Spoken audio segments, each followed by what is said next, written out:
बिस्मिल्लाहिर्रहमानिर्रहीम। अस्सलाम वालेकुम स्टूडेंट्स। 9th क्लास आपके बायोलॉजी के चैप्टर नंबर 1 का ऑन लेक्चर नंबर 8 है बेटा, और आपका टॉपिक है ऑर्गेनेले एंड सेल लेवल।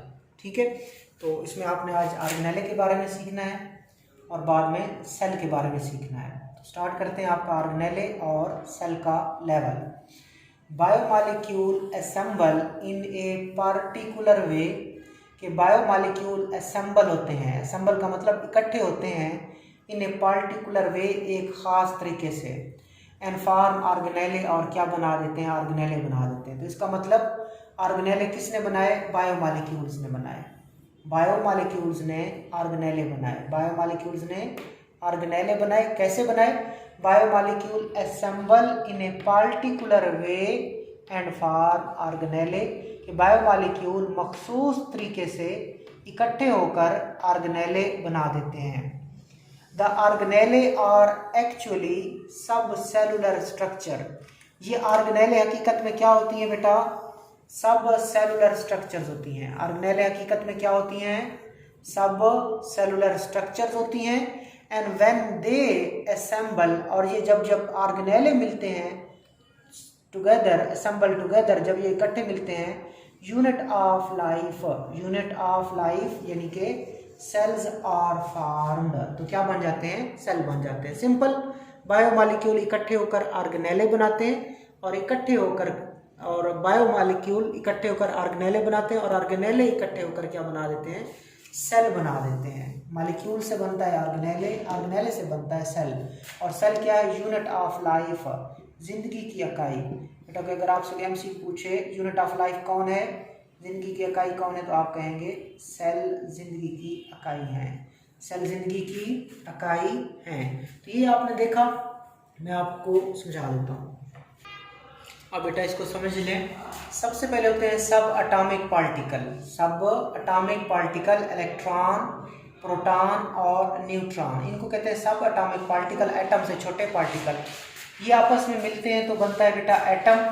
एटम, अगर एक जैसे एटम हो जाए तो एक जैसे एटम से एलिमेंट बनता है, और वो एलिमेंट जो जानदारों में पाए जाए वो बायो एलिमेंट कहलाते हैं। और फिर जो बायो एलिमेंट होते हैं वो इकट्ठे हो जाते हैं, कंबाइन हो जाते हैं, अकेले नहीं रह सकते, तो वो मिलकर बायोमॉलिक्यूल या बायोमॉलिक्यूल बनाते हैं। अब आपने आज जो सीखा, आपने कहा जो मॉलिक्यूल्स होते हैं वो ख़ास तरीके से इकट्ठे होते हैं और क्या बना देते हैं, ऑर्गेनेले बना देते हैं। ऑर्गेनेले हकीकत में सब सेलुलर स्ट्रक्चर होती हैं, सब सेलुलर साख्तें होती हैं, और ऑर्गेनेले जब इकट्ठे होते हैं तो जिंदगी की इकाई क्या बन जाती है, सेल बन जाती है।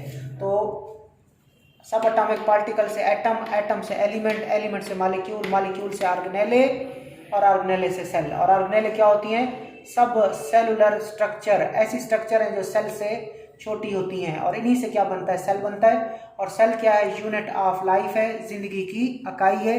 तमाम जानदारों में सेल पाया जाता है, दुनिया में जो भी जानदार हैं उनमें सेल है, उनको सेल बनाता है। ठीक है, और सेल में क्या चीज़ें होती हैं, ऑर्गेनेले। तो ऑर्गेनेले मिलते हैं तो सेल बनता है। ये आपके सामने बेटा एक सेल है, ठीक है, तो ये पूरा सेल है। सेल के अंदर सब सेलुलर स्ट्रक्चर्स हैं, सब सेलुलर स्ट्रक्चर हैं। उनमें से एक माइटोकॉन्ड्रिया है, एक राइबोसोम्स हैं, ये वाला एंडोप्लाज्मिक रेटिकुलम है, ये वाला गाल्जी अपरेटस है, ये वाला न्यूक्लियस है।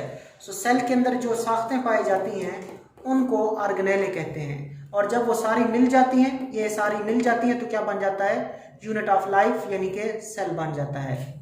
आगे चलें।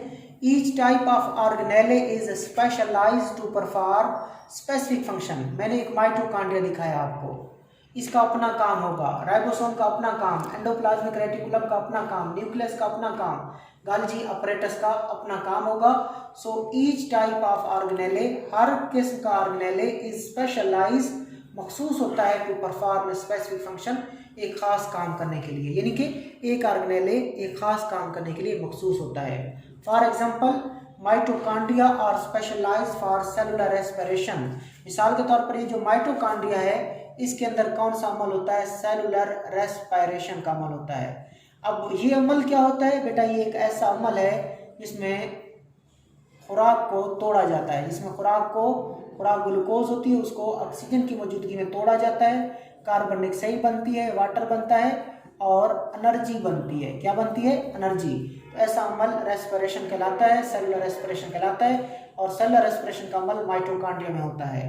तो माइटोकॉन्ड्रिया का काम सेलुलर रेस्पिरेशन, सो ऑर्गेनेले और उसका काम। आगे चलते हैं, राइबोसोम, ये जो छोटे छोटे दाने मौजूद हैं, ये जो टाइनी ग्रैनुलर स्ट्रक्चर मौजूद हैं, इनको राइबोसोम कहते हैं। और राइबोसोम का काम प्रोटीन बनाना होता है। राइबोसोम का काम बेटा प्रोटीन बनाना होता है, ये राइबोसोम्स हैं और राइबोसोम का काम प्रोटीन बनाना है। And ribosomes are specialised for protein synthesis. Ribosome क्या बनाते हैं? प्रोटीन। और माइटोकॉन्ड्रिया क्या करता है? माइटोकॉन्ड्रिया सेलुलर रेस्पिरेशन करता है। सो माइटोकॉन्ड्रिया सेल ऑर्गेनेले है, सेलुलर रेस्पिरेशन करता है। राइबोसोम क्या बनाते हैं? प्रोटीन बनाते हैं। हर ऑर्गेनेले एक खास काम करता है, हर ऑर्गेनेले एक खास काम करता है। In this way, functions of the cell are accomplished by these specialized structure. In this way, इस तरह function of the cell, cell के काम are accomplished, उनको करता है these specialized structure। इस तरह सेल के काम ये खास स्ट्रक्चर करते हैं जिनको ऑर्गेनेले कहते हैं। इस तरह सेल के सारे काम, सेल के सारे फंक्शन ये स्ट्रक्चर करती हैं जिनको ऑर्गेनेले कहते हैं। It is an example of division of labour within the cell. तो इसका मतलब ये हुआ कि सेल के अंदर कामों की तकसीम है।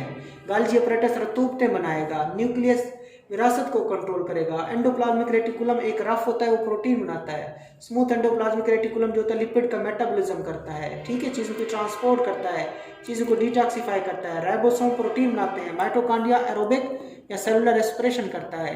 इस तरह मैं कह सकता हूँ there is division of labour, काम की तकसीम है, डिवीजन ऑफ लेबर। डिवीजन का मतलब कहते हैं तकसीम, ऑफ लेबर काम की, कि सेल के अंदर काम की तकसीम है। इसने रेस्पिरेशन करनी है, इसने प्रोटीन बनानी है, इसने लिपिड का मेटाबॉलिज्म करना है, प्रोटीन बनानी है, इसने सिक्रीशन बनानी है, इसने विरासत को कंट्रोल करना है। लिहाजा हम कह सकते हैं कि सेल के अंदर कामों की तकसीम होती है। There is division of labour within the cell. ये क्या था बेटा? Division of labour within the cell, कि काम की तकसीम होती है। डिवीजन कहते हैं तकसीम को, लेबर कहते हैं काम की।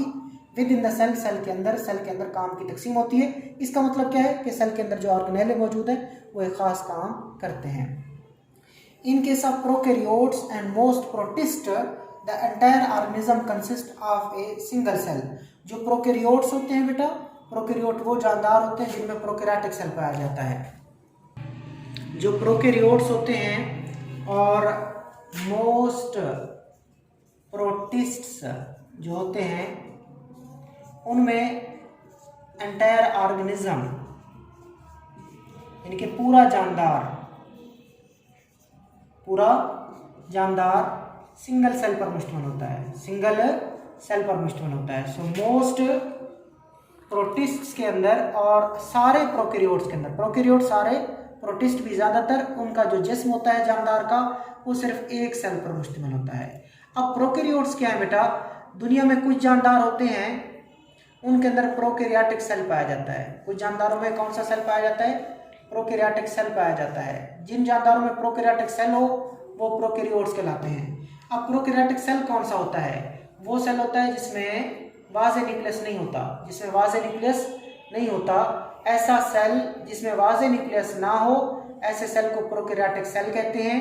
और ऐसे जानदार जिनमें प्रोकैरियोटिक सेल पाया जाए उसको प्रोकैरियोट कहते हैं। और कौन कौन है ये? बैक्टीरिया है बेटा, प्रोबैक्टीरिया और सियानोबैक्टीरिया। ये दो जानदार जो हैं ये प्रोकैरियोट्स हैं और इनके अंदर प्रोकैरियोटिक सेल है। और प्रोकैरियोटिक सेल वो सेल होता है जिसमें वाज़े न्यूक्लियस नहीं होता, जबकि यूकैरियोट्स वो होते हैं जिनमें यूकैरियोटिक सेल होता है। यूकैरियोटिक सेल होता है, यूकैरियोटिक सेल वो होता है जिसमें वाज़े न्यूक्लियस होता है। अगर सेल के अंदर न्यूक्लियस वाज़े हो तो वो सेल यूकैरियोटिक सेल है। और जो जानदार जिसमें ये सेल पाया जाता है वो जानदार क्या कहलाते हैं? यूकैरियोट्स। एनिमल इसमें शामिल है, प्लांट इसमें शामिल है, फंजाई शामिल है और कुछ प्रोटिस्टा भी इसमें शामिल है। खैर, तो आपने ये सीखा, आपने कहा कि प्रोकैरियोट्स और ज़्यादातर प्रोटिस्ट जो होते हैं उन जानदारों में जो पूरा जानदार होता है वो सिर्फ एक सेल पर मुश्तमिल होता है। In case of most fungi, ज़्यादातर फंजाई में, तमाम जानवरों में और तमाम पौधों में the organism consist of up to trillion of cells. वहाँ पे जो जानदार का जिस्म होता है उसमें ट्रिलियन सेल्स होते हैं, खरबों सेल्स होते हैं। तो क्या सीखा आपने? आपने कहा फंजाई में, ज़्यादातर फंजाई में, ऑल एनिमल्स में, ऑल प्लांट में जो जानदार होता है उनका जिस्म ट्रिलियन ऑफ सेल पर मुश्तमिल होता है। मिलियन भी नहीं, बिलियन भी नहीं, बल्कि ट्रिलियन सेल्स पर मुश्तमिल होता है। फंजाई का जिस्म कुछ ज़्यादातर फंजाई, किसका? मोस्ट फंजाई, ज़्यादातर फंजाई में ऑल एनिमल तमाम जानवर, ऑल प्लांट तमाम पौधे, इनका जो जिस्म होता है वो ट्रिलियन ऑफ सेल्स पर मुश्तमिल होता है। जबकि प्रोकैरियोट्स में और ज़्यादातर प्रोटिस्टा का जो जानदार होता है उसका जिस्म एक सेल पर मुश्तमिल होता है। अल्लाह हाफिज़।